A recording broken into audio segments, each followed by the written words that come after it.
हर हर Mahadev daily ब्लॉगमध्ये आपलं सहज स्वागत आहे. मी शिवभक्त प्रथमेश. तर आज शंकरोबा अण्णाचा नाव होता. आता शिवकडे होता. शिव जरा लहान असल्यामुळे त्याला जास्त जमत नाही, तरीसुद्धा आम्ही आपले संस्कार आपले शिकवायचा प्रयत्न केला होता. शेवटी डिपार्टमेंट आमच्याकडे झाले शंकरोबा. त्यातून लुंगी सावरत जरा आपले संस्कार आणि आपली संस्कृती जपली आपण. शंकरोबा आणायचा मान आपल्याला दिला. ओवाळून आईने घेतलं, छान वाटलं. आपली संस्कृती पण शिकायला मिळाली आणि पुढच्यांना घडवण्याचा सुद्धा प्रयत्न केला. म्हणजे माझ्या मुलग्यानं सुद्धा बघितली. त्याचबरोबर अशीच पिढी इथनं पुढं घडवत राहूया.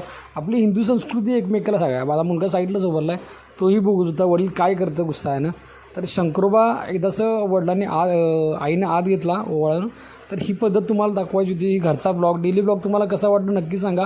आणि पुढच्या व्हिडिओ दररोज येत राहतील. जय हिंद, जय महाराज, जय शिवराय, जय शंभूराय. आणि खरोखर शेअरिंग करत जावा आणि कमेंट करत जावा, म्हणजे आम्हाला थोडा उत्साह वाटतो. आणि ही गणपती बाप्पाची मूर्ती आणि मी कशी सजावट केली तुम्हाला कशी वाटते बघा, आणि तेही कमेंटमध्ये सांगा. जय श्री